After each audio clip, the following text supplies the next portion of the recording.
पालकांना पडलेला पहिला प्रश्न असतो की मला कधी ब्रश सुरू करायचा आहे. प्रत्येक आलेला दात हा ब्रश केला पाहिजे. की ब्रश कुठला पाहिजे आणि पेस्ट कुठली पाहिजे. Usually soft consistency is good for kids. छोट्या हेडचाच ब्रश असतो लहान मुलांचा, सो तोच असावा. की ब्रश किती दिवसांनी बदलला पाहिजे की त्या ब्रशचे जे ब्रिसल्स आहेत ते सरळचे जेव्हा वाकडे होतात त्यावेळेला ब्रश बदलावा.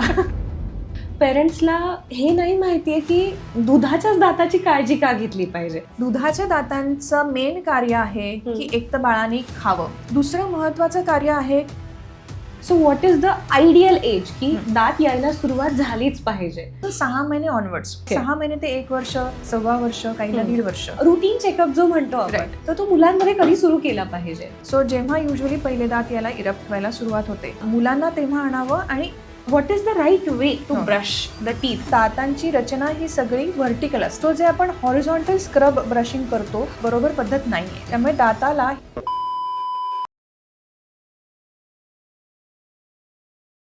नमस्कार, तुमचं जिजाराच्या पॉडकास्टमध्ये स्वागत आहे. आपण प्रत्येक पॉडकास्टमध्ये नवीन नवीन गोष्टी बघतोय. म्हणजे आत्तापर्यंत होमिओपॅथ बघितलं, आपण इतिहास बघितलेला आहे. आज जी गोष्ट बघायची आहे ही खूप महत्त्वाची आहे. म्हणजे प्रेग्नन्सीसाठी पण, प्रेग्नन्सी नंतर पण आणि लहान मुलांसाठी पण. म्हणजे हे फक्त मुलांसाठी नाही आहे तर आईसाठी पण आहे. ते म्हणजे काय तर डेंटिस्ट आणि दात आणि दातांची काळजी जी प्रत्येकाला नेहमीच असते. सो आज आपण ज्यांच्याशी गप्पा मारणार आहोत त्या आहेत doctor Bhargavi Kolhapure. She is a dentist आणि 18 वर्ष त्या प्रॅक्टिस करतात. नमस्ते मॅम. नमस्ते. प्लीज तुमचं एक छोटंसं इंट्रोडक्शन देता, त्याच्यानंतर आपण आपलं गप्पा सुरू करूयात. माझं नाव डॉक्टर भार्गवी. मी मॉडेल कॉलनी पुणे इथे प्रॅक्टिस करते. MDS प्रॉस्टोडॉन्टिक्स हे माझं क्षेत्र आहे. मला स्वतःला किड्स डेंटिस्ट्रीबद्दल खूप आवड आहे आणि आज ह्याच संदर्भात मला इथे इन्व्हाइट केलं आहे. So thank you so much. Yes, thank you ma'am. So आपल्याला म्हणजे प्रेग्नन्सीच्या आधीपासून प्रेग्नन्सी आणि लहान मुलं असा सगळाच प्रवास ह्या पॉडकास्टमध्ये कव्हरअप करायचा आहे. कारण की खरंच प्रत्येक आईला स्वतः बाबतीत आणि मुलांबाबतीत हे सगळे प्रश्न पडलेले असतात. सो आपण स्टार्ट करूयात की म्हणजे प्रेग्नन्सी कन्सीव्ह व्हायच्या आधी किंवा जर प्लॅन करतोय तर ह्याच्या आधी जसं आपण शुगर रिलेटेड चेक करतो किंवा काही बेसिक ब्लड टेस्ट करून घेतो तसं दाताचं काही बघणं गरजेचं आहे का? हा ना इतका महत्वाचा प्रश्न आहे आणि थोडासा दुर्लक्षित आहे असं मला वाटतं. जसं तुम्ही म्हणलात की डायबिटीज चेक करणं गरजेचं आहे. आपण फॉलिक ॲसिड घ्यायला सुरुवात करतोय का हे बघणं गरजेचं आहे. आपण वेट बद्दल आपण हा विचार करतो जेव्हा we are planning for a pregnancy. आपण we are very conscious about all this. तसंच दाताच्या बद्दल पण pre pregnancy pre conceiving checkup व्हावा ही खूप महत्वाची गोष्ट आहे. मेन रिझन बिंग जेव्हा तुम्ही प्रेग्नंट राहता त्याच्यानंतर बऱ्याचशा गोष्टींवरती डेंटल प्रॉब्लेम जर का आले तर रेस्ट्रिक्शन्स येऊ शकतात. इस्पेशली जेव्हा तुम्हाला ऑलरेडी काही गम इश्यूज आहेत, ऑलरेडी काही डेंटल प्रॉब्लेम्स आहेत. तुम्ही युजली 20 ते 40 या वयामध्ये जेव्हा प्रेग्नन्सी कन्सिव्ह करता त्यावेळेला अक्कलदाढेचे प्रॉब्लेम्स खूप कॉमनली दिसत असतात. सो त्या कुठे प्रॉब्लेम्स नाहीत ना, हे जर का आपण आधी प्रिएंड बघितलं तर after conception and during the 9 months of pregnancy असा कुठला तरी एकच इश्यू क्रॉपअप नाही होणार की ज्याच्यासाठी आपल्याला ट्रीटमेंट थोडी डिफिकल्ट जाऊ शकते. हल्लीच्या काळामध्ये असं नाहीये की तुम्ही प्रेग्नंट असताना डेंटल ट्रीटमेंट करू शकत नाही, अशी आता सिच्युएशन राहिली नाही because of technology also, drug advancements also. पण तरीही प्रेग्नन्सी हा असा काळ आहे की तो इतका आनंदात आणि प्लेझंटली घालवणं गरजेचं आहे तुमच्या स्वतःच्या बाळासाठी, तुमच्या स्वतःसाठी, because that's a good phase two enjoy. So त्याच्यामध्ये जर का ही कुठली तरी आपल्याला एक बॉदरिंग गोष्ट घडली आणि जी आपल्याला मेडिसिनली खूप जास्त औषधं घेऊन त्रास देत असेल तर त्याच्यापेक्षा आधी जर का आपण डॉक्टरकडे गेलो, एक बेसिक चेकअप करून घेतला, काही येणारे पुढच्या 9 महिन्यात प्रॉब्लेम नाही ना हे आधी बघितलं आणि जर का छोटे मोठे प्रॉब्लेम असतील तर ते सॉर्ट करून घेतले तर then I think the journey will be very convenient, happy and non troublesome. कारण की दात म्हटलं की इतकं दुखणं म्हणजे लोकांना नको होतं की ऑलरेडी प्रेग्नन्सीमध्ये म्हणजे येस की ती एन्जॉय करायची असते पण काहींना खूप त्रास होत असतात आणि त्या त्रासात हे त्रास म्हणजे दाताचं दुखणं तर म्हणजे सहन न होण्यासारखं आहे. अगदी टेक्निकली सांगायचं झालं तर दाताची पेन ही स्टॅटिस्टिकली प्रूव्हन सेकंड पेनफुल गोष्ट आहे than the after the gynaec pain of course. So जी डिलिव्हरी पेन आहे that is number 1 and the tooth एक इज नंबर 2 रँक. सो त्यामुळे आपल्याला डेफिनेटली ती गोष्ट त्या महिन्यात नको आहे. सो त्यामुळे pre pregnancy pre conception checkup हा व्हावा.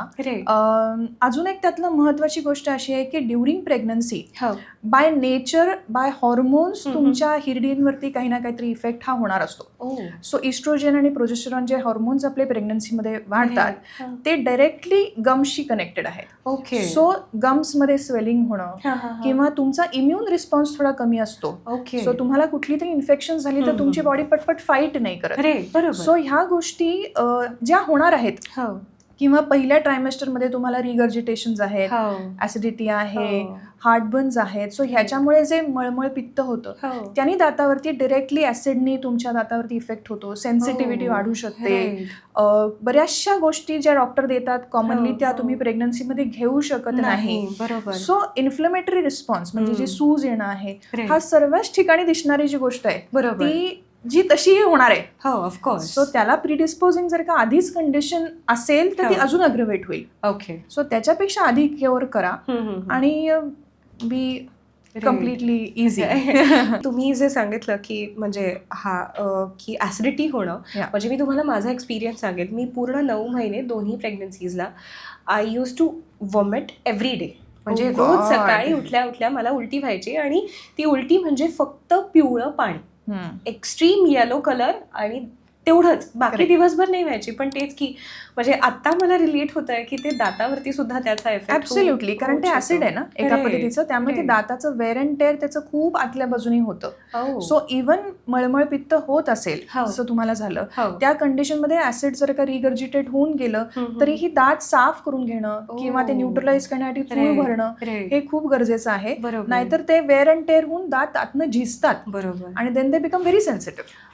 सो त्याची काळजी घ्यावी. राईट. आणि मला हा प्रश्न विचारायचा, म्हणजे तुम्ही म्हटलात की आता टेक्नॉलॉजीज ऍडव्हान्स झालेल्या आहेत, पण कुठल्याही म्हणजे कोणाच्याही मनात हा विचार येऊ शकतो की आता मला डेंटल ट्रीटमेंट करायची वेळ आली आहे. पण असं म्हणतात की म्हणजे कुठलंही पेन हे लेबर पेनला नेऊ शकतं आणि दाताचं पेन म्हणजे इंजेक्ट करणार आहेत आणि तिथे पेन्स होणार आहेत. म्हणजे आता घरची मोठी लोक काय सांगतात की पाय नाही दाबायचे, की विच मे लीड की म्हणजे कॉन्ट्रॅक्शन सुरू होऊ शकतं. मग ते दाताचं कसं काय असतं, म्हणजे ही ट्रीटमेंट कशी वर्कआउट होऊ शकते? जसं तुम्ही म्हणलात तशी कुठलीही एक्स्ट्रीम पेन किंवा एक्स्ट्रीम अँझायटी ही प्रेग्नन्सीमध्ये शक्यतो असू नये. राईट. कारण कोणाला कुठल्या गोष्टीचा ट्रिगर सुरू होऊ शकतो आणि काय रिलेट होऊ शकतं हे आपण सांगू नाही शकत.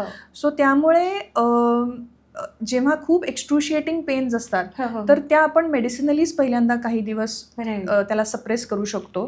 ती पण काही गिव्हन मेडिकेशन्सच, कारण आपण प्रेग्नन्सीमध्ये हेवी डोस मेडिकेशन नाही देऊ शकत. सो त्यामुळे आम्ही असं सांगतो की युजली जे क्लिनिंग असतं दाताचं क्लिनिंग, हिरड्यांची काळजी ही तुम्ही पहिल्या ट्रायमेस्टरमध्ये जरी प्रॉब्लेम झाला तरीही घेऊ शकता. हल्ली dental x-rays have become very safe. असंही नाही की आधी सेफ होते, पण आता डिजिटल ऍडव्हान्समेंटमुळे, टेक्नॉलॉजिकल ऍडव्हान्समेंटमुळे डिजिटल एक्सरेज जे घेतले जातात त्याचा ऑलमोस्ट 80 to 90% एक्सपोजर तुमचं कमी झालंय. त्याच्यामध्ये तुम्ही जर का पेशंटला थायरॉइड कॉलर किंवा लेड एप्रन हे जर का घालून एक्सरे काढलात तर त्याचं ऍब्सोल्युटली सेफ. सो असं काही नाहीये की तुम्ही प्रेग्नन्सीत एक्सरे काढूच शकत नाही. हा आता गोष्ट राहिलेली नाही आहे. आता इम्प्रेशन्स किंवा माप जी घेतो आम्ही ते डिजिटली घेतली जातात. सो लॉंग सिटिंग आवर्स मध्ये आपल्याला खूप घ्यायला लागतं, अशातली काही गोष्टी नाहीये. जेव्हा आपण माप घेतो तेव्हा तोंडामध्ये एका पद्धतीचं मटेरियल प्रेस करून घेतलं जातं. इस्पेशली ज्यांना खूप मळमळ गॅगिंग हे होत असतं त्यांच्यासाठी ते खूप ट्रिकी होतं. सो हल्ली ती मापं पण ऑब्सोलीट झाली आहेत. So we just photographically take the measurement and it is done. So it is quick. So मिळणारं जे काम आहे ते पण खूप लवकर मिळतं. सो ह्या टेक्नॉलॉजिकल ऍडव्हान्समेंट. आणि दुसरी महत्वाची गोष्ट म्हणजे जेव्हा थर्ड ट्रायमेस्टरमध्ये पोट खूप वाढणार आहे त्यावेळेला तुम्ही डेंटल चेअरवरती असं मागं टेकून वळून नाही बसू शकत.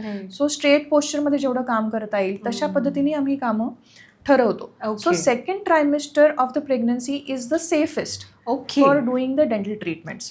सो तशा दृष्टीने आपण अगदीच इलेक्टिव्हली काही गोष्टी करायची वेळच आली तर आपण पहिल्या ट्रायमेस्टरला पुश करतो. कारण पहिला ट्रायमेस्टर हा ऑर्गॅनोजेनेसिसचा असतो, त्याच्यामध्ये जास्त हात लावू नये. सो ते पुश करून आपण सेकंड ट्रायमेस्टर पर्यंत जर का लेडीला नेऊ शकलो आणि मग तेव्हा ट्रीटमेंट प्लॅन करू शकलो तर दॅट इज बेटर. आणि again in third trimester we try and avoid it, कारण as you said it can lead to premature labour. So आपल्याला ते पण नको आहे. सो त्यामुळे second trimester or post delivery is the time when we can actually do dental treatment. So better आहे की तुम्ही हे सगळं व्हायच्या आधीच करा. That is the point. Yes. So आता म्हणजे हा आता 9 महिन्याचा काळ गेल्यानंतर जे आपल्या समोर येतं ते म्हणजे आपलं बाळ. म्हणजे बाळ झाल्यानंतर बाळाला म्हणजे दात यायला काही वेळ असतो, पण हा जो एक 5-6 महिन्याचा वेळ आहे तर ह्याच्यामध्ये मी ऑब्झर्व केलेलं आहे की तोंडामध्ये ना दूध पिण्यामुळे असं एक व्हाईट लेअर क्रिएट होतो, जिभेवरती येतो. तर मग ती काळजी कशी घ्यायची तोंडाची बाळाची? दातावरती तुम्ही म्हणलात तसं दात नाही, हिरड्यांवरती जो लेअर क्रिएट होतो किंवा जिभेवरती लेअर क्रिएट होतो तो तुम्ही एका चांगल्या मस्लिन क्लॉथनी जर का आपण स्टराईल पाण्याने मस्लिन क्लॉथ ओलं करून त्याच्यावरनं वाईप ऑफ केलं तर तो क्लिअर करू शकतो आपण लेअर. आणि इनफॅक्ट तो करणं गरजेचं आहे. सो गम पॅड्स ज्या असतात बिफोर टीथ इरप्ट त्या क्लीन कराव्यात, टंग क्लीन करावी, चीक्स क्लीन करावेत. या सगळ्या गोष्टी आपण even after feeding, breast feeding पण करत ठेवणं गरजेचं आहे. म्हणजे डेली बेसिस वरती करणं गरजेचं आहे. ऍब्सोल्युटली. दात इरप्ट व्हायच्या आधी पण काही मुलांना जन्मजात दात असतात, ज्याला निओनेटल टीथ म्हणतात. सो अगदी जन्मजात 2-2 दात आलेले असतात मुलांना. सो त्या मुलांना मेन प्रश्न किंवा मुलांच्या बेसिकली आईला जास्त असा प्रश्न येतो की फीडिंग डिफिकल्टी खूप येते. सो त्यावेळेला ते दात थोडे काढायला लागू शकतात, थोडे सॉफ्ट करायला लागू शकतात, असंही असू शकतं. पण that is still okay because बाळांनी फीड करणं is more important than anything. Yes. आणि आता नेक्स्ट म्हणजे काय की म्हणजे काही केसेसमध्ये म्हणजे मला त्याचं टेक्निकल तुम्हाला विचारता नाही येणार, पण ओठ असा कट झालेला असतो किंवा काही तोंडाचे जन्मजात प्रॉब्लेम असू शकतात, म्हणजे टाळूचा असू शकतो आणि ज्यांनी तो दूध नाही पिऊ शकत आहे. तर मग ह्या केसेसमध्ये म्हणजे हे म्हणजे डेंटल रिलेटेड आहे का आणि ते कसं होतं? ह्याला ना डेंटल भाषेमध्ये किंवा सायंटिफिक भाषेमध्ये क्लेफ्ट लिप किंवा क्लेफ्ट पॅलेट असं म्हणतात. क्लेफ्ट म्हणजे दुभंगलेली गोष्ट. सो ती एका ओठामध्ये असू शकते किंवा ती पूर्ण टाळ्यावरती पण असू शकते. सो ही दातांना पण एकमेकांपासून लांब करते, तिथल्या हिरडीला पण एकमेकांपासून लांब करते. सो हा क्लेफ्ट किती डीप आहे याच्यावरती त्याची सिव्हिअरिटी आणि त्याच्यावरती त्याची ट्रीटमेंट ही डिसाईड झालेली असते. सो बऱ्याचशा अंशी आमच्याकडे क्लिनिकमध्ये जेव्हा पेशंट येतो तेव्हा ना माझं असं रिडिंग आहे की पेशंट खूप उशिरा येतो. सो मला असं सगळ्यांना खूप सांगावंसं वाटतं, एक तर प्रायमरी महत्वाची गोष्ट की आपल्या बाळामध्ये समजा हा डिफेक्ट दिसत असेल की कुठेतरी ओठामध्ये प्रॉब्लेम आहे, टाळ्यामध्ये प्रॉब्लेम आहे, दात वेडेवाकडे येत आहेत, तर हे ऍक्सेप्ट करा की दिस इज अ डेव्हलपमेंटल डिफॉर्मिटी. त्याला लवकरात लवकर कसं आपल्याला क्युअर करता येईल ह्याच्याकडे लक्ष पाहिजे. बरोबर. लोक ऍक्सेप्टच नाही करत की हा असा प्रॉब्लेम झाला कसा, आणि मग ह्याला काही ट्रीटमेंट आहे का हेही माहिती नसतं. सो अगदी छोटं बाळ असताना जेव्हा पॅलेटल क्लेफ्ट असतात तेव्हा जे बाळ दूध पितं ते नाकावाटेवरती जाऊ शकतं. सो ते गिळता येत नाही त्याला नीट, कारण जेव्हा आपण गिळतो तेव्हा जीभ टाळ्याला लावून एक सक्शन क्रिएट करतो आणि देन वी गल्प. सो ते सक्शनच क्रिएट होत नाही त्या बाळांचं. सो त्यामुळे त्या ठिकाणी आम्ही प्रोस्थेटिकली एक प्लेट डेव्हलप करतो जी त्या बाळाला दिली जाते आईला, आणि ती आई त्याला फीडिंगच्या वेळेला ती प्लेट लावून फीड करते. सो ते बाळ फीड होऊ शकतं आणि त्यांनी त्याचं वेट गेन होतं. So this is a very important thing. आम्ही अक्षरशः 2-2 दिवसाच्या बाळाची पण जाऊन मापं घेतली आहेत पोस्ट डिलिव्हरी, आणि हे करणं खूप गरजेचं आहे. आणि ह्याच्यासाठी पेरेंट्सनी थोडंसं अवेअर होणं गरजेचं आहे की आपण ह्याला आता ऑफकोर्स डॉक्टर्स सांगतात पण कधी कधी काही ठिकाणी ह्याचा अवेअरनेस नसेल तर आपण हे करून घेतलं पाहिजे डॉक्टरांकडनं. आणि क्लेफ्ट लिप क्लेफ्ट पॅलेट हा इतका मल्टीफॅक्टोरियल विषय आहे की हा नुसता फक्त ओठ आणि पॅलेट पर्यंत राहत नाही. त्याच्यामध्ये त्याचं स्पीच हॅम्पर होऊ शकतं. बोलताना नेझल ट्वँग येऊ शकतो, एक नाकातला स्वर येऊ शकतो, बिकॉज कनेक्शन आहे. त्यामुळे त्या बाळाचा कॉन्फिडन्स जाऊ शकतो. सो ह्याच्यामध्ये dentist, prosthodontist, speech therapist, psychologist, surgeons आणि प्रॉस्थेटिकली ह्या सगळ्या गोष्टींचा हा पूर्ण विषय हा साधारण वयाच्या 0 पासून वयाच्या 18 वर्षापर्यंत अशी याची ब्रॉड स्पेक्ट्रम ट्रीटमेंट आहे. सो ती दर पिरियडिकली तुम्ही पेशंटला नेऊन, बाळाला नेऊन रेक्टिफाय करून ते बाळ ॲब्सोल्युटली नॉर्मल आयुष्य जगू शकतं आणि दिसूनही येत नाही की हा काहीतरी प्रॉब्लेम होता. सो हे करून घेणं खूप गरजेचं आहे. नाही म्हणजे तेच की तुम्ही हा जो भाग सांगितलेला आहे खरंच म्हणजे असं नाही होत, पालकांना करायचं असतं पण तो अवेअरनेस जो आहे तो नसतो. आणि पॉसिबिलिटीज म्हणजे तुम्ही जे म्हटलात की नाही प्रॉब्लेमच नाही आहे, मग काही दिवसांनंतर ते प्रॉब्लेम वाटायला लागतं आणि तेव्हा खूप उशीर झालेला असतो. आता जसं जसं दाताची वाढ व्हायला लागते तसं तसं म्हणजे फीडिंग चालू असतं, वरचं खाणं सुरू झालेलं असतं, पण पालकांना पडलेला पहिला प्रश्न असतो की मला कधी ब्रश सुरू करायचा आहे, म्हणजे दात कसे घासायचे आहेत आणि कधी ते सुरू करायचं आहे. सो हे म्हणजे कधी सुरू केलं पाहिजे. खरं अगदी in nutshell I can say प्रत्येक आलेला दात हा ब्रश केला पाहिजे. सो तो दुधाचा छोटा पहिला आलेला दातापासनं तुमच्या आलेल्या शेवटच्या अक्कल दाढेपर्यंत दात हा ब्रश झाला पाहिजे. कारण दुधाचे दातच आहेत आणि ते पडणारच आहेत आणि मग त्याची किती काळजी घ्या आणि कशाला घ्या ह्या ज्या मानसिकतेमधनं पेरेंट्स किंवा आज्या किंवा त्यांच्या मागच्या पिढ्या जातात. I think we should change नाव बिकॉज आणि पीपल हॅव चेंज्ड असं नाही की झालेलं नाहीये, पण दुधाचे दात तेवढेच महत्वाचे आहेत, त्याची काळजी तेवढीच महत्वाची आहे. ते काही कारणासाठी आपल्याला दिलेले आहेत. बरोबर. सो त्यामुळे त्याची काळजी घेणं गरजेचं आहे. सो द मोमेंट फर्स्ट दात इरप्ट होतोय which is around the age of 6 month, काही मुलांना 1 वर्ष, हल्ली आम्ही जी मुलं बघतोय त्यांना खूप डिलेड इरप्शन्स आहेत, खूप उशिरा दात येत आहेत. सो अशा जेव्हा केव्हा दात तोंडात येणार आहे किंवा जसं मी म्हटलं गमपॅड्स आहेत, दात नाहीये तरीही मस्लिन क्लॉथनी दात क्लीन होणं गरजेचं आहे. सो ब्रश पण करणं आणि इनफॅक्ट सगळे दात आल्यानंतर 20 दात, जेव्हा लहान मुलांना 20 दात येतात ते आल्यानंतर फ्लॉसही करणं गरजेचं आहे. बरेचसे पेरेंट्स मला विचारतात की फ्लॉसिंग लहान मुलांसाठी, yes you have to. So आपण स्वतः जर का नाही केलं ऍज अ पेरेंट तर आपलं मूल कुठनं शिकणार आहे. खरंच. सो त्यामुळे फ्लॉसिंग, ब्रशिंग, रिन्झिंग, टंग क्लिनिंग ह्या गोष्टी लहान मुलांनी पण करणं गरजेचं आहे. पहिले काही दिवस ऑफकोर्स आई वडिलांनी मॉनिटर करून आणि काही दिवसानंतर स्वतः मूल जेव्हा स्वतःच करू शकेल तेव्हा अंडर ऑब्झर्वेशन हे करणं गरजेचं. सो म्हणजे हे झालं दात घासायचं. आता म्हणजे मी तुम्हाला खूपच सोपे प्रश्न विचारते की ब्रश कुठला पाहिजे आणि पेस्ट कुठली पाहिजे आणि काय बघून घेतलं पाहिजे.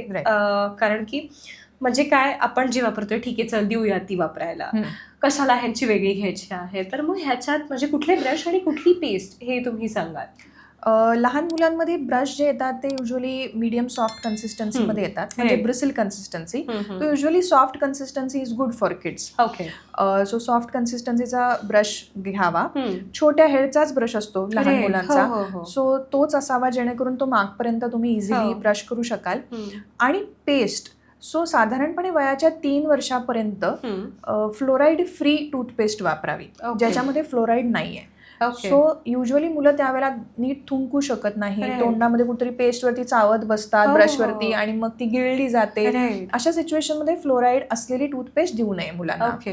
सो जेव्हा मुलं व्यवस्थित थुंकायला लागतात, व्यवस्थित समजतं त्यांना की आता ब्रश करून आपल्याला ही क्रिया, सो त्यावेळेला फ्लोरिडेटेड टूथपेस्ट ह्या दिलेल्या मुलांना चालू शकतात. सो 6 वर्षानंतर तर आय वुड ॲडवाइज की तुम्ही अडल्ट टूथपेस्ट दिली तरीही चालणार आहे. असं काही नाही की बाबा चिल्ड्रन टूथपेस्टच दिली पाहिजे, पण 0 to 3 non fluoridated, 3 to 6 fluoridated आणि ऑफकोर्स नंतर आपण पण फ्लोरिडेटेड टूथपेस्ट वापरतो. सो अशा पद्धतीने टूथपेस्ट असाव्या. फ्लॉस करावा लहान मुलांना, कारण त्यांच्या पण दातां नॅचरली लहान मुलांच्या दातांमध्ये काही स्पेसिंग असतं which is given to accommodate the new teeth which are of bigger size. So त्या स्पेसिंग ह्या नॅचरली आहेत त्या चांगल्या आहेत, ओके. तेही बऱ्याच पेरेंट्सला असं वाटतं की अरे स्पेसिंग आहे, फटीफटी कसं काय चालणार, पण त्या फटी असणं गरजेचं आहे. त्या नसतील तर येणारे दात खूप वेडेवाकडे येतात. So कारण की मी रायाच्या बाबतीत पाहिलेलं आणि मला असं वाटलं की आता हिचे दात आता म्हणजे स्पेसिंगनीच येणार आहे. राईट पण मीच ऑब्झर्व केलंय की ती स्पेस आता कमी झालेली आहे. राईट. सो तुमच्या जबडा ज्या प्रमाणात मोठा होतो, उंची वाढते, जबडा वाढतो, त्या प्रमाणात तुमचा दाताचा साईज हा अकोमोडेट नाही होत. त्यामुळे ती स्पेस आधी देऊन ठेवली आहे. ओके. सो त्यामुळे तुमचा येणारा साईज हा बरोबर प्लॅन्ड आहे सगळं. So everything is planned Wien you conceived. So त्यामुळे ती गोष्ट जेनेटिकली टेकन आहे. सो त्यामुळे असं काही नाहीये की हे खूपच वेडवाकडं आहे. सो काही दातांमध्ये स्पेसिंग नसतं, इस्पेशली दाढांमध्ये गॅप्स नसतात. सो तिथे फ्लॉस होणं आणि तिथे धाग्याने क्लीन होणं हे गरजेचं आहे. सो लहान मुलांमध्ये पण रोज आमच्या घरी त्या ब्रशवर रामायण महाभारत असं की आता तू ये बस, मला दातच घासायचे तुझे. आणि म्हणजे तुम्ही जसं सांगितलं की बिना फ्लोराईडची टूथपेस्ट वापरायची, मीही तीच वापरते, पण ती किती खाल्ली जाते आणि ती किती तुटली जाते. म्हणजे त्यामुळे त्याची क्वांटिटी लिमिटेड पाहिजे. अख्खी पेस्ट ब्रश भरून पेस्ट वापरू नये. It has to be taken pea sized अशी लिहिलेली आहे आमच्या टेक्स्टबुकमध्ये. It has to be pea sized toothpaste. So लहान मुलांसाठी पण अडल्टसाठी पण अतिशय मिनिमम साईजची टूथपेस्ट वापरावी आणि त्यांनी चांगलं क्लीन व्हावं. सो कधी कधी मी एक लहान मुलांच्या म्हणजे आयांना अशी एक ट्रिक सांगते की तुम्हाला पेस्टनी जर का घासायचा किंवा मुलांना कंटाळा येत असेल, नको वाटत असेल ना, तर ॲटलिस्ट ब्रश ओला करा आणि तो फिरवा. सो त्याने एक चांगली गोष्ट अशी होते की एकतर तोंडामध्ये खूप फोम होत नाही मुलाच्या, त्याला थुंकण्याची घाई होत नाही आणि शेवटपर्यंत तुमचा ब्रश पोहोचलाय ना हे तुम्हाला दिसतं. सो शेवटचे दात का किडतात मुलांचे, पुढचे का नाही किडत, इज बेसिकली पुढे दिसतं ना आपल्याला, आपण क्लीन करतोय, मागं दिसत नाही. So wet brushing is a good technique to follow at least once a day. सकाळी करा, नाही तर रात्री झोपताना तरी तेवढं करून झोपवा, म्हणजे अन्नकण तोंडात राहणार नाहीत आणि किडण्याचे चान्सेस मिनिमम होतील. आता आपण म्हणजे पेडियाट्रिशियनकडे, म्हणजे बाळ जन्म झाल्यानंतर 15 दिवसांनी यायचंच आहे कंपल्सरी, तसं डेंटिस्टकडे कंपल्सरी कधी जायचं आहे, म्हणजे की नाही आता दाखवायला पाहिजे, म्हणजे रुटीन चेकअप जो म्हणतो आपण, तर तो मुलांमध्ये कधी सुरू केला पाहिजे? माझ्या दृष्टीने फर्स्ट 6 मंथमध्ये लहान बाळाला डेंटिस्टकडे आणावं. म्हणजे 6th मंथला चालू शकेल. सो जेव्हा युजली पहिले दात याला इरप्ट व्हायला सुरुवात होते, सो मुलांना तेव्हा आणावं आणि एव्हरी 6 मंथ पिरियडिकली हे त्यांना आणत ठेवावं. युजली ॲडल्ट डेंटिस्ट्री आणि चिल्ड्रन डेंटिस्ट्री मधला एक मेजर फरक असा आहे, दोन्हीकडे रूट कनाल घडते, दोन्हीकडे फिलिंग्स घडतात, दोन्हीकडे दात काढले जातात. This dentistry is similar. Of course ह्याची प्रोसिजर वेगळी, ह्याची मटेरियल्स वेगळी आहेत वगैरे वगैरे, पण the procedures are similar. The main difference is behaviour shaping. जे लहान मुलांमध्ये करणं गरजेचं आहे, त्यांची कॉग्निटिव्ह रिसेप्टिव्हिटी वेगळी असते, त्यांची अंडरस्टँडिंग वेगळी असतात. त्यांना कधी कधी पहिल्यांदा 1-1.5 वर्षामध्ये आपली भाषाही समजत नाही की आपण नक्की काय सांगतो आहे. सो ह्या सिच्युएशनमध्ये ह्या मुलांमध्ये जेव्हा 6 महिन्यापासून 1 वर्षापासून 1.5 वर्षापासून मूल डेंटिस्टकडे यायला लागतं, तेव्हा त्याला समजायला लागते की हा पण माझा मित्रच आहे बाबा. खरंच. सो ते भीती राहते. आणि आपण जे मोठे लोकांनी काही डेंटल एक्सपिरियन्सेस घेतलेले असतात ते जर का आपण मुलांसमोर शेअर केले, मग तर ती गोष्ट मुलांकडे अननोइंगली आपण पास ऑन करतो. सो त्यामुळे पेरेंट्सला माझं असं कळकळीचं सांगणं असतं की तुमचे एक्सपिरियन्स बोलू नका, काहीही गरज नाहीये. बरोबर. बिकॉज तो तुम्हाला आलेला एक्सपिरियन्स आहे, तो तुमच्या पेन थ्रेशोल्ड कॅपॅसिटीने आलेला आहे, तशीच तुमच्या मुलाची असणार आहे असं नाहीये. त्याची ट्रीटमेंट वेगळी असणार आहे, त्याची कदाचित प्रिव्हेंटिव्ह ट्रीटमेंट आहे ज्याच्यात ड्रिल पण नाही वापरायचंय. मग तो एक बॅगेज घेऊनच डेंटिस्टकडे येतो की बापरे माझ्या आईला दुखलं म्हणजे मला दुखणार आहे, आणि तो ते विलन म्हणूनच बघतोय त्या डेंटिस्टकडे. असं नका करू. Let them come with the parents just to come in the clinic आणि get acclimatise to the setting.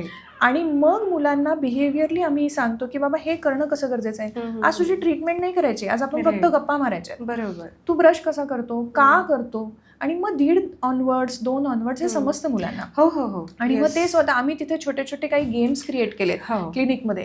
So ते येऊन आम्ही मुलांना मोठ्या चार्टवरती ब्रश करायला लावतो, फ्लॉस करायला लावतो. सो हे थोडंसं फ्रेंडली जेव्हा आपण करत नेतो, किंवा पेस्ट मध्ये आता मुद्दामून फ्लेवर्स का आलेत, it is to make kids friendly. So brush मध्ये वेगवेगळे कॅरेक्टर्स का आलेत, it is to keep them busy आणि त्यात थोडासा इंटरेस्ट हवा. सो ह्या गोष्टी आपण जर का करत ठेवल्या तर डेंटिस्ट आणि बाळाचं पण एक नातं तयार होतं आणि ते करणं खूप गरजेचं आहे. जसा तुमचा डॉक्टरशी तुमचं नातं असतं, मेडिकोशी, तसं डेंटिस्टशी जर का झालं तर ते बाळ पिरियडिकली येणार आहे तुमच्या बरोबर, दाखवणार आहे आपलं. त्यांना त्याचा डेंटल किट जर का आपण घरात दिला तर ते एकमेकांचे पण दात ब्रश करणार आहेत, एकमेकांना शाळेत पण सांगणार आहेत. So this is what is suppose to be done. आणि डेंटिस्टचा बागुलबुवा नाही होणार. बरोबर. So this will be very easy and friendly affair. So त्यामुळे आम्हाला पण सांगायला सोपं जाईल आणि बाळं एव्हरी पिरियडिकली 6-6 महिन्यांना येत जातील आणि मग त्यांचा प्रॉब्लेम अगदी मिनिमम स्टेजला असताना आपल्याला हॉल्ट करता येईल. ट्रू. आता ह्या सगळ्यानंतर म्हणजे माझा खूप सोपा प्रश्न असा आहे की ब्रश किती दिवसांनी बदलला पाहिजे. म्हणजे आता 1-2 वर्षाचं मुलं आहे, आम्ही रोज ब्रश करतोय, तोही करून देतोय, पण ती ब्रशची काहीतरी व्हॅलिडिटी असेल की नाही, इतक्या दिवसानंतर हा चेंज झाला पाहिजे. सो ते किती दिवसांचं आहे? मोठ्या माणसांमध्ये हे सांगणं खूप सोपं असतं की तुम्ही इतक्या दिवसांनी ब्रश बदला, की 1-2 महिन्यांनी. लहान मुलांमध्ये सांगणं थोडं ट्रिकी असतं कारण ते चावतात ब्रश, ते ब्रिसल्स चावून चावून मज्जा करतात. सो त्यामुळे एक बेसलाईन सांगता येईल की त्या ब्रशचे जे ब्रिसल्स आहेत ते सरळचे जेव्हा वाकडे होतात, त्यावेळेला ब्रश बदलावा कारण तो ब्रश त्याचं कामच करत नाहीये. सो जेव्हा स्ट्रेट ब्रिसल्सने आपण व्हर्टिकल डायरेक्शन मध्ये ब्रश करतो, not in the horizontal scrub, so त्या केसमध्येच तुमचं क्लिनिंग होणार आहे. जेव्हा तो ब्रिसल असा होऊन जाईल तेव्हा त्याने क्लिनिंग होणार नाहीये. सो त्यामुळे जर का तुमचं मूल खूप जास्त ब्रशिंग चावत असेल तर you will have to change it frequently.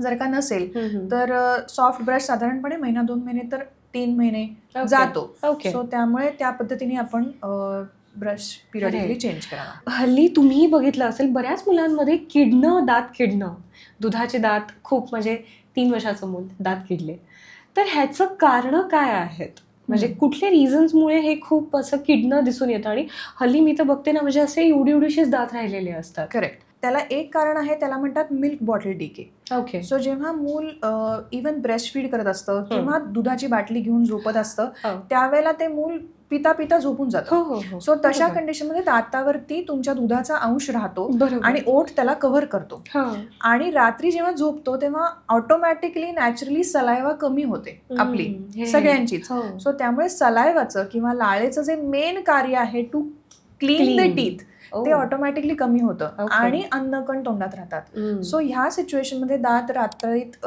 Acid अटॅकने किंवा बॅक्टेरियल अटॅकने किडून जाऊ शकतात. So this is called as milk bottle decay. दुसरी महत्वाची गोष्ट म्हणजे फ्रिक्वेंट स्नॅकिंग. मुलं येता जाता तोंडामध्ये काही ना काहीतरी टाकत असतात आणि ते आपण पण त्यांना अवेलेबल करून देतो. सो कुठेतरी आपण पण याच्यासाठी जबाबदार आहोत असं म्हणू शकतो आपण. सो खूप फ्रिक्वेंट स्नॅकिंग टाळावं कारण जेव्हा जेव्हा केव्हा आपण खातो आहे आणि ते अन्नकण स्पेशली दाढांमध्ये जर का आतमध्ये अडकून बसत आहेत तर, आणि त्यावेळेला चूळ भरली जात नाही, त्यावेळेला ब्रश केलं जात नाही, सो त्यामुळे किडण्याचे चान्सेस हे खूप जास्त असतात.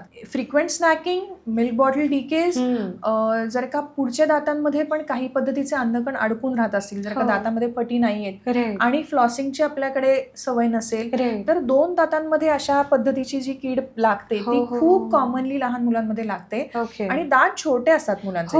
सो जर का दोन्ही बाजूने तो दात किडला तर तो वरचा पोर्शन तुटून जातो, मूळ आतमध्येच राहतं आणि वरचा पोर्शन तुटून जातं. सो हे खूप कॉमनली मुलांमध्ये दिसतं. So fracture teeth are also very common. So अशा गोष्टींनी मेजरली हा प्रश्न येतो. म्हणजे आई म्हणते की माझ्या मुलाचे दात किडतायतच आहेत, पण त्याच्या मागचे रिझन्स काय आहेत? तर तुम्ही जसं सांगितलं की फ्रिक्वेंटली खाणं, म्हणजे पालकांना असं वाटतं की खातंय तर खाऊ देत. म्हणजे आणि मला हाही प्रश्न विचारायचा होता तुम्हाला की जे फ्रिक्वेंट खाणं असतं, तर काही मुलांच्या बाबतीत नाही खात गोड, पण फ्रिक्वेंटली खाण्यामुळे कुठल्याही होऊ शकतं. आणि मला हे विचारायचं तुम्हाला की तुमचं चॉकलेट आणि गोड खायला याच्याबद्दल काय म्हणणं आहे की लहान मुलांमध्ये हे काय, म्हणजे लहान मुलांना गोड खायला आवडतंच, पण मग त्याचे कसे इम्पॅक्ट दातावरती होऊ शकतात?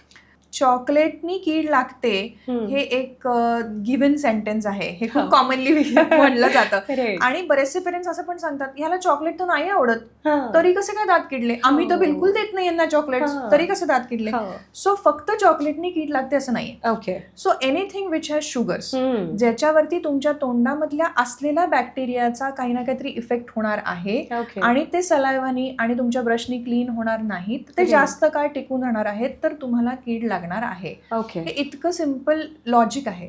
सो ते कुठलेही स्टार्च जे दातावरती चिकटून राहणार आहेत, ब्रेड सारखे प्रकार, चिकट गोष्टी, कुठल्याही कॅन्डीज ज्या आपण खातो आहेत, फ्रूट मधले आपण शुगर्स, फ्रूट ज्युसेस जे आपण जर का खूप देत असू मुलांना, तर ह्या सर्व गोष्टी ज्या दातावरती चिकटून राहणार आहेत ह्या पण किडेसाठी, मिल्क जर का आपण साखर घालून देतोय, ग्रॅनोला सारख्या काही गोष्टी ज्या चिकट असतात, काही पीनट बटर, शुगरेटेड पीनट बटर्स असतात जी दातावरती हमखास चिकटून राहतात. सो ह्या जर का गोष्टी क्लीन नाही झाल्या तर ह्या सर्व गोष्टींनी कीड लागणार आहे.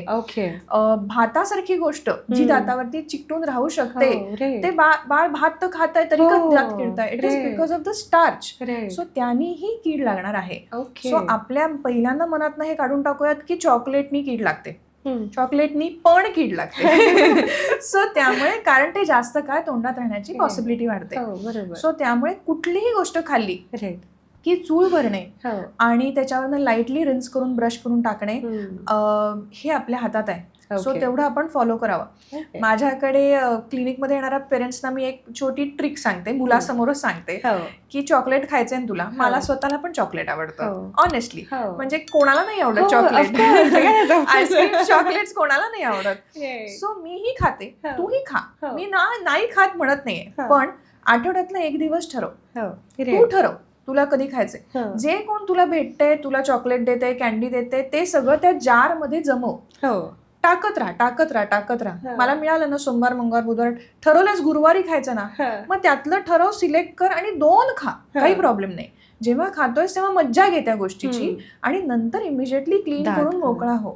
सो तुला खाण्याची मजा मिळते, तुला दिलेल्या गोष्टी ठेवायचाही मज्जा येते आणि क्लीनही होतंय. सो चॉकलेट खाऊच नका हे जेव्हा तुम्ही सांगता ना, तेव्हा ते तुमच्या अपरोक्ष खाणार आहे.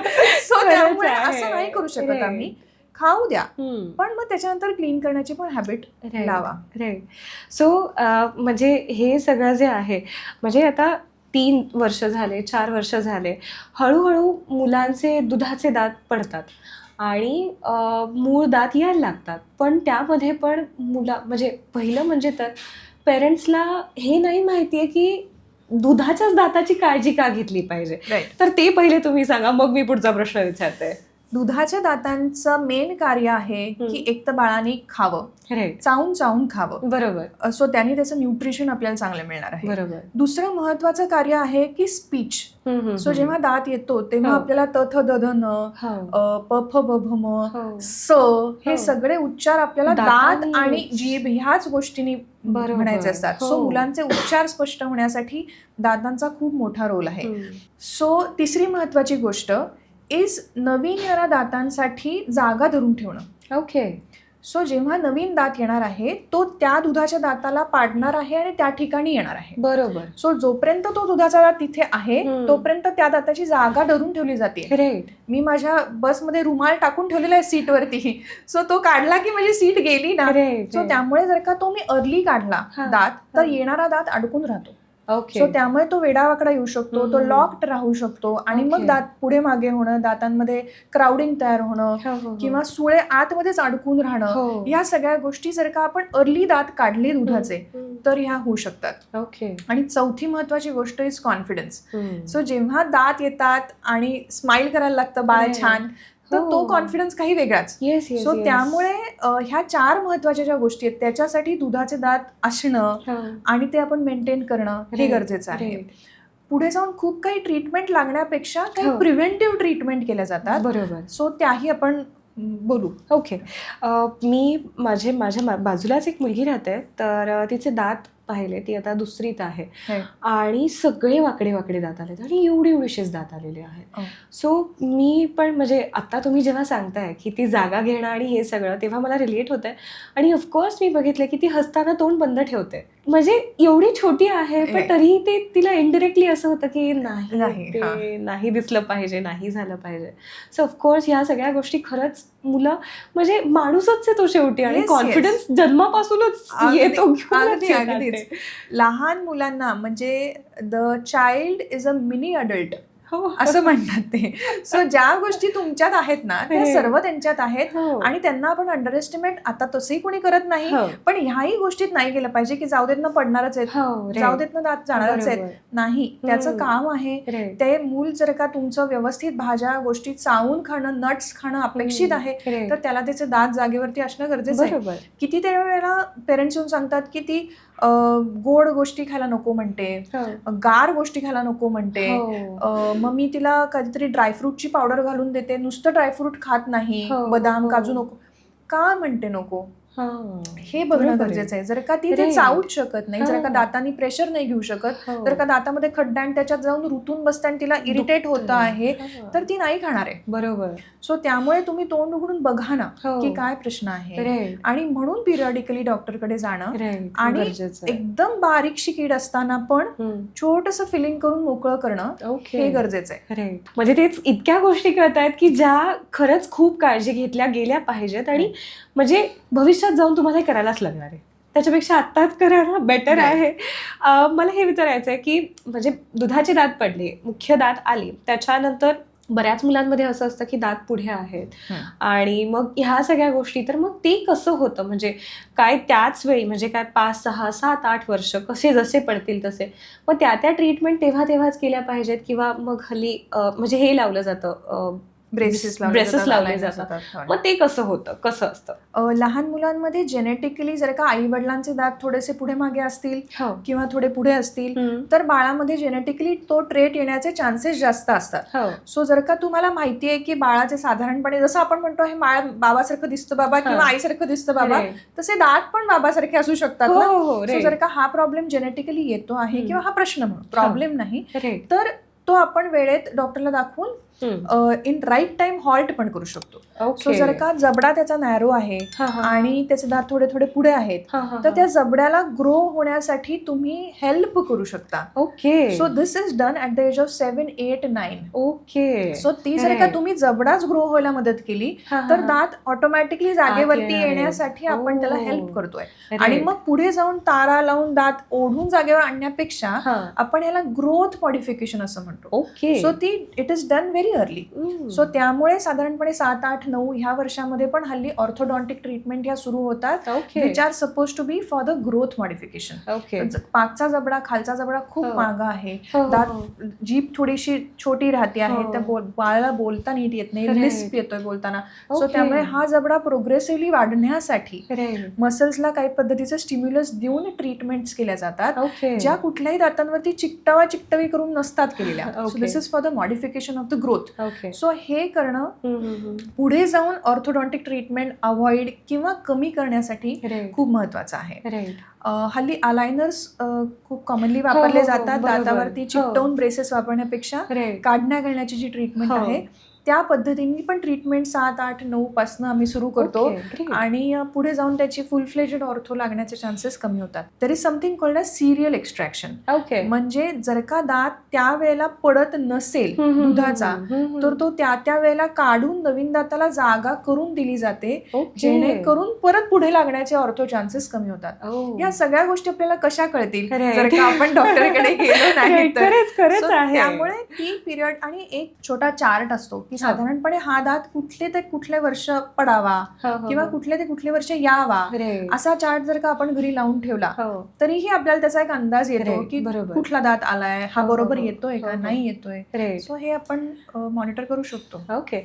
हल्ली आयांमध्ये मॉम्स मध्ये ना माइलस्टोन हा शब्द म्हणजे असा आहे, म्हणजे चांगल्याचा माइलस्टोन, Milestone. दात यायचा माइलस्टोन, आणि मग फक्त ती गोष्ट घेऊन खूप काळजी करणं. म्हणजे तुम्ही जे सांगितलं की चार्ट, पण मग आता झालंच नाही, मग आता काय करायचं.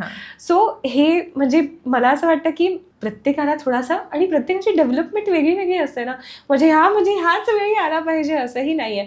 But Correct. मॅक्सिमम कुठल्या एज पर्यंत दात आले पाहिजे? तुम्ही जे म्हटला की हल्ली मुलांना उशिरा दात येतात, Right. So what is the ideal age की हम्म. दात यायला सुरुवात झालीच पाहिजे, हम्म. आणि मग नाही झाली तर मग डेंटिस्ट कडेही जाणं गरजेचं आहे. राईट. सो साधारणपणे मी म्हटलं तसं 6 महिने ऑनवर्ड्स, Okay. 6 महिने ते 1 वर्ष, 1.25 वर्ष, काहींना 1.5 वर्ष हो. ही दात येण्याची सुरुवात होते. Right. आणि by the end of 3 years हम्म. पूर्ण दुधाचे दाताचा सेट येऊन कम्प्लीट झालेला असतो. ओके. सो वरचे 10 दात आणि हो. खालचे 10 दात हो. हे मुलाच्या तोंडात तुम्ही काउंट करायचे okay. By the age of 3 की हे सगळे दात आलेत का. ओके. आणि हे थोडेसे पुढे मागे 6 हम्म. महिन्याचा लिव्ह इकडे तिकडे हो. हे आपण देऊ शकतो. ओके. पण ह्याच्यापेक्षा डिले होतोय बाबा, 4 वर्ष 5 वर्ष झाली आणि अजून दुधाचा शेवटचा दाढ आली नाहीये, Oh. अशी जर का काही गोष्ट असेल तर हो. ऑफकोर्स तुम्ही डेंटिस्टला दाखवणं गरजेचं आहे. Right, right. या पिरियॉडिकल दात येण्याच्याच रेफरन्समध्ये मला एक सांगायचं आहे, ते म्हणजे जेव्हा 6 वर्षाचं मूल होतं, हम्म. जेव्हा दुधाचे दात पडायला लागतात आता, हो, हो. त्यावेळेला पुढचे 2 दात पहिल्यांदा पडतात ओके. दुधाचे, ओके. आणि त्या ठिकाणी नवीन दात येतात. हो. So which are permanent teeth. हो. त्याच वेळेला हम्म. तुमच्या ह्या 20 दातांच्या सेटच्या माग एक दाढ येते, ओके. जी कुठलाही दात न पडता येते, ओ. आणि that is your permanent first molar. Oh my God. So तो बऱ्याचशा अंशी लोकांना माहिती नसतो, हो. कारण तिथपर्यंत बघितलं जात नाही. Right. आणि आता हेच पडणार आहेत हो. आणि हेच नवीन येणार आहेत, सो हे काहीच पडलं नाहीये ह्याचा अर्थ ते नवीन नाहीये, अरे. असा त्याच्या मागचं लॉजिक लावलं जातं. पण ह्या दाढेला प्रिडेसर नाहीये, या हो. दाढेला आधीची दाढ नाहीये, ओके. त्यामुळे ती तिची येणार आहे. ओके. सो ह्याच्याकडे 6व्या वर्षी 5.5 ऑनवर्ड्स ओके. तुम्ही लक्ष देणं खूप गरजेचं आहे, because that is your first molar जो पडणार नाहीये, Right. आणि तो पहिल्यांदा किडतो, आणि त्याची Oh. पहिले ट्रीटमेंट लागते, रूट कनाल लागते वयाच्या 12-13 वर्षी. Oh. आणि we feel so disheartened to do that, कारण एवढ्या लवकर मुलांच्या दातांना कुठल्याही अशा अग्रेसिव्ह ट्रीटमेंटला हात लागावा Right. हो. असं वाटत नाही. सो बरोबर. त्याच्यासाठी काही प्रिव्हेंटिव्ह मेजर्स असतात, की ही जेव्हा दाढ येते हो. तेव्हा त्या दाढेचे क्रिव्हायसेस खूप डीप असतात, हो. त्याच्यात अन्नकण अडकून राहतात, आणि ते बाळ फक्त 6 वर्षाचं असतं. Right. सो ते क्रिव्हायसेस आम्ही एका सोल्युबल मटेरियलनी भरतो, ज्याला Oh. सीलेंट असं म्हणतात, ओके. आणि ती दाढ सील केली जाते from the top layer, Oh. जिथं मॅक्सिमम किडण्याचा चान्स असतो. ओके. आणि देन जेव्हा आपण नॉर्मल ब्रश करतो तेव्हा त्याच्यात अन्न ठरत नाही, ओके. आणि त्याचं किडणं हे खूप कमी होऊन जातं. Oh. So this is a preventive treatment that Wow. Every parent should do. खरंच. आणि this is done for the first molar at the age of 6, for the second molars at the age of 12, Oh. and for the third molars at the age of 20 to 25. Okay. So ज्यांचे third molars सरळ येणार आहेत आणि ते हो. आपण वाचवणार आहोत आणि चांगले आहेत, उत्तम आहेत, हम्म. त्यांनीही तिथे सील करून घेणं ओके. हे गरजेचं आहे. राईट. म्हणजे तेच, ह्या सगळ्या गोष्टी करण्यानंतर तुमचं आयुष्य आणि ज्या पेनफुल ट्रीटमेंट आहे त्याच्यापासून तुम्ही कमी करू शकता, वाचू Absolutely. शकता. वाचू शकता हो. पूर्ण. You can be kid free, no decay, you can live this life. म्हणजे Right. त्याच्यात काहीच अवघड नाहीये. खरंच. सो त्यामुळे हे जर का आपल्याला जमू शकलं, आणि हे जर का आपण आय थिंक पुढच्या पिढीला देऊ शकलो, तर आय थिंक Right. आपल्याकडनं एक दिलेला एक चांगला हो, खरंच. गोष्ट आहे हो, पुढच्या पिढीसाठी. सो मॅम, आपण अजून कुठल्या प्रकारचे प्रिव्हेन्शन या लहान बाळांच्या बाबतीत, मुलांच्या बाबतीत घेऊ शकतो? जसं मी आता म्हटलं, pit and fissure sealant, this is a very preventive treatment Okay. Which is done specially for molars. Okay. Second important treatment is fluoride application. Okay. So जे आपण टूथपेस्टमध्ये फ्लोराईड वापरतो त्याच्यापेक्षा जास्त कॉन्टेंट ऑफ फ्लोराईड जे आम्ही क्लिनिकमध्ये प्रोफेशनली अप्लाय करतो दातावरती. So ते ऍप्लिकेशन दाताला एक स्ट्रेंथनिंग देतं, आणि म्हणून त्याला कीड लागणं हे कमी होऊ शकतो. So this is a preventive treatment, okay. Not therapeutic. त्यामुळे एव्हरी 6 मंथ टू 1 इयर आपण ही ट्रीटमेंट मुलांची करून घ्यावी, ओके. जेणे दात ओव्हरऑल बळकट होणार आहेत. आणि मग हे कधीपासून सुरू केलं पाहिजे, म्हणजे ही ट्रीटमेंट? युजली जेव्हा आता दाताचा सेट कम्प्लीट होतो, सो साधारणपणे 3 ऑनवर्ड्स आपण ही गोष्ट करू शकतो. ही साधी मुलांच्याच ट्रीटमेंट करणं इतकं अवघड आहे, म्हणजे लहान मुलं आणि डेंटिस्ट आणि ते करणं मी इमॅजिन करून पण असं होते, बापरे, म्हणजे for a dentist it is a big time challenge. पण तेच म्हणजे नॉर्मल मुलं नाही, बट जी काय मेंटली चॅलेंज्ड मुलं आहेत, तर ह्यांच्या ट्रीटमेंट्स कशा होतात? काही मुलं चॅलेंज्ड, मेंटली चॅलेंज्ड असतात, काही फिजिकली चॅलेंज्ड असतात. बरोबर.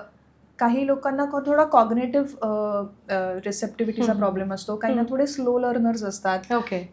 अशा काही मुलांमध्ये पण डेंटल प्रॉब्लेम्स, सिंड्रोमिक बेबीज म्हणतो काही काहींना आपण, की ज्यांच्यामध्ये काही 2-3 प्रकारच्या गोष्टींमध्ये प्रश्न असतो डेव्हलपमेंटल ह्याच्यामध्ये. सो त्यामध्ये पण जर का ती मुलं फिजिकली चॅलेंज्ड आहेत तर त्यांना प्रॉपर रेग्युलर डेंटल ट्रीटमेंट ते घेतात, कारण बसायचीच फक्त आम्हाला थोडीशी प्रोव्हिजन बदलायला लागते. अदरवाईज आपण सिटिंग डेंटिस्ट्री करू शकतो. त्यांना जसं कम्फर्टेबल करता येईल तशा पद्धतीने आपण काम करू शकतो, तो काही प्रॉब्लेम नाही. पण जर का मूल तुम्ही सांगितलेल्या घेतच नाहीये, म्हणजे तुम्ही सांगितलेल्या गोष्टी समजतच नाहीयेत, तर त्या कंडिशनमध्ये कॉन्शियस सिडेशन किंवा जनरल अनेस्थेशिया अंडर पण डेंटल ट्रीटमेंट ज्या केल्या जातात. सो जेव्हा दातामध्ये बऱ्याच किडा आहेत किंवा क्लीन होऊ शकत नाहीये, दाताला रूट कनाल लागणार आहे, कॅप लागणार आहे दुधाच्या दातांना पण किंवा काही परमनंट दातांना, त्या केसमध्ये प्रॉपर हॉस्पिटलमध्ये सेटअप खाली जनरल अनेस्थेशिया दिला जातो किंवा सिडेशन दिलं जातं, थोडंसं सिडेट करून मुलाला under proper observation, after proper medical checkup आणि प्रॉपर हिस्ट्री. आणि मग आपण ती प्रोसिजर एकाच सिटिंग मध्ये सर्व ट्रीटमेंट संपवू शकतो. सो त्यामुळे त्याच्यात जे जे काय गरजेचं आहे ते सगळं त्याच सिटिंग मध्ये कम्प्लीट केलं जातं आणि परत परत आपल्याला ही गोष्ट करायला लागणार नाही याची काळजी घेतली जाते. So all this treatments are very what you can say safe आणि कम्फर्टेबल फॉर द चाइल्ड आणि even for the parents. So त्यामुळे त्या त्या पेनमध्ये जास्त काळ ठेवण्यापेक्षा ह्या ट्रीटमेंट्स अशा पद्धतीने आपल्याला ऍडमिनिस्टर करता येतात. ओके. बापरे. मी जसं म्हटलं की तेच लहान मुलं खूप चॅलेंजिंग गोष्ट आहे. म्हणजे त्याला एका जागी बसवणं, ते करायला लावणं, म्हणजे 3-4 वर्षाचं मूल पण रेडी नसतं ह्या गोष्टींसाठी. आणि पहिले ते सगळं बघून त्याला भीती वाटलं. आता हल्लीच्या ह्याच्यात ना पेन फ्री डेंटिस्ट्रीच्या नावाखाली आम्ही काही अशा गोष्टी बदल केल्या आहेत की ज्याच्यामध्ये ड्रिलची भीती वाटते ना, त्या आवाजाची, ज्या नॉईजची, मग तो आवाज रिड्यूस करा, अशा पद्धतीची गॅजेट्स आलेली आहेत. वाव. काही सोल्युशन्स असे आलेले आहेत की जेणेकरून ड्रिल वापरायलाच लागणार नाही आणि त्यांनी किडा मला हाताच्याच इन्स्ट्रुमेंटनी, हँड इन्स्ट्रुमेंटनी क्युरेट करून काढता येईल. सो अशा काही गोष्टी ज्यानी मुलांना खरंच स्ट्रेस येऊ शकतो किंवा त्रास होऊ शकतो, म्हणजे इट इज ट्रू. म्हणजे मला आत्ताही त्या ड्रिलचा तो आवाज असा वाटतो की नाही. करेक्ट. सो हे आपण जर का अवॉइड करू शकलो ना तर मुलं करतात कॉपरेट. आणि हळूहळू सांगून करावं. पहिल्या सिटिंगला जेव्हा मी मुलाला भेटते कुठल्याही, तेव्हा मी त्यांची ट्रीटमेंट करतच नाही. आम्ही फक्त गप्पा मारतो आणि आम्ही बाय म्हणतो and then we meet for the next sitting. आणि त्यावेळेला त्याची मिनिमल इन्व्हेसिव्ह ट्रीटमेंट केली जाते. बाबा फक्त फ्लोराईड ट्रीटमेंट आहे किंवा नाव he is okay with the chair and the setup. मग next time he cooperates a little more. आणि मग त्यावेळेला फिलिंग्स, अशा गोष्टी तुम्ही त्यांना आल्या जर का धरून तुम्ही त्याला जर का ड्रिल आणलं समोर तर कोणीही घाबरू शकतं. ऑफकोर्स. आणि मग त्या डेंटिस्ट बद्दल, त्या डेंटिस्ट्री बद्दल ओव्हरऑल जो फोबिया बसतो तो काढणं खूप अवघड होतं. बरोबर. सो कितीतरी मुलं अशी येतात की आधी कधीतरी मी एका डेंटिस्टकडे गेले होते, वडीलच सांगत असतात आणि तिथं ती घाबरूनच गेली आणि मग तिने तोंडच उघडलं नाही. आता हे जर का तुम्ही बाळासमोर सांगितलं तर मला ते अजूनच जास्त चॅलेंजिंग होऊन जातं की दुसऱ्या डेंटिस्टला, म्हणजे फॉर दॅट मॅटर. सो ते नातं जर का आमचं जमलं छान तर मुलं छान कॉपरेट करतात. आणि एक मजेची गोष्ट की आता बिंग अ डेंटिस्ट, कुठल्याही फॅमिली फंक्शनला, कुठेही लग्न कार्यामध्ये भेटल्यानंतर ही मावशी डॉक्टर आहे बरं का, ही काही केलं तरी दात दाखव नाही तर इंजेक्शन देईल, नका असं करू. म्हणजे माझी कळकळीची विनंती, ही मावशी फक्त डॉक्टर नाही, मला बाकी पण 4 गोष्टी येतात आणि मी बरी आहे, म्हणजे असं काय मी फार तुम्हाला धुणार नाही. पण हे खूप कॉमनली होतं. आणि हे डॉक्टर इंजेक्शन देतील, आम्ही इंजेक्शन पर्समध्ये घेऊन फिरत नसतो. म्हणजे असे डॉक्टरांबद्दलचे काहीतरी गैरसमज नका करू. आणि ते तुमच्यासाठीच आहेत. दिस इज फॉर युअर बेटरमेंट.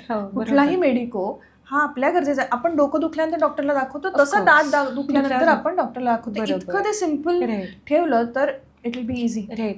म्हणजे मी जिजासोबतचा एक एक्सपिरियन्स शेअर करेल. तिचं 2.5-3 वर्षाचं एक वॅक्सिनेशन होतं आणि आम्ही तिला प्रिपेअर केलं की तुझं वॅक्सिन आहे. ऑफकोर्स सगळीच लहान मुलं इंजेक्शनला घाबरतात, असंही नाही. 2.5-3 वर्षाचं मूल हे पूर्ण कळतं असतं. आणि तिने डॉक्टरकडे गेल्यानंतर एक गोष्ट स्ट्रिक्टली सांगितली, माझा हात नाही धरायचा, ओके. माझा पायही नाही धरायचा. म्हणजे डॉक्टर वॉज सेइंग की तू म्हणजे ती रिफ्लेक्स ॲक्शन होऊ शकते. आणि शी वॉज लाईक की नाही म्हणजे ती एवढं स्पष्ट की नाही धरायचा. तिने ते वॅक्सिन देऊन घेतलं. वाव.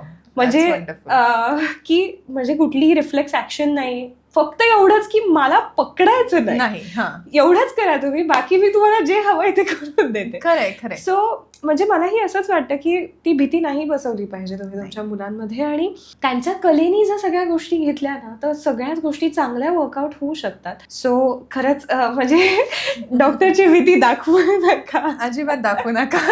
आम्ही चांगले लोक होतो, एवढं सोसायटीमध्ये घाबरवून नका टाकू.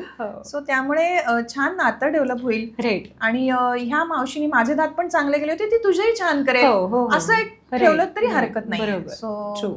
मी जसं म्हटलं की आमच्याकडे रोज सकाळी रामायण महाभारत असतं की ये बस आता मी ब्रश करणार आहे. बट ते होतंय नाही होतंय, कसं झालं पाहिजे हा म्हणजे प्रश्नच असतो की झालंय ना बरोबर, किडणार तर नाही ना. तर मग what is the right way to brush the teeth? कारण की खरंच नाहीच कळत काय, म्हणजे खूपच मोठा प्रश्न असतो. तर ते कसं झालं पाहिजे? मी एका मॉडेलवरती दाखवते. ओके. सो हे अडल्ट मॉडेल आहे, पण लहान मुलांचेही आपण अशाच पद्धतीने साधारण ब्रश करावे. ओके. सो जेव्हा आपण ब्रश करतो आहे तेव्हा दातांची रचना ही सगळी व्हर्टिकल असते. सो तशाच पद्धतीने समजा आपण व्हर्टिकलीच ब्रश केलं तर दातांना चिरा पडत नाहीत. ओके. सो जे आपण हॉरिझॉन्टल स्क्रब ब्रशिंग करतो, एज ओल्ड जे आपण बघत आलेलो आहे, ती बरोबर पद्धत नाहीये. ओके. त्यामुळे दाताला हिरडीच्या झोन मध्ये चीर पडू शकते. सो ही पद्धत अजिबात वापरू नये. It has to be vertical किंवा सर्क्युलर. सो गोल पद्धतीने दात घासावेत किंवा व्हर्टिकल दात घासावेत.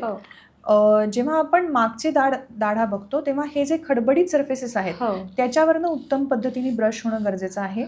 वरच्या दाताच्या मागणं ब्रश होणं गरजेचं आहे. तसंच खालच्या पुढच्या दाताच्या मागणं ब्रश फिरणं गरजेचं आहे. दाढेच्या बाहेरचा सरफेस हा बऱ्याचशा अंशी दुर्लक्षित राहतो. सो तिथे ब्रश होणं गरजेचं आहे. अशा गोष्टींसाठी जेव्हा आपल्याला मागपर्यंत ब्रश पोचत नाहीये त्यावेळेला मोठ्यांनी छोटा ब्रश वापरला जर का तर आपण इझिली मागपर्यंत पोहोचू शकू.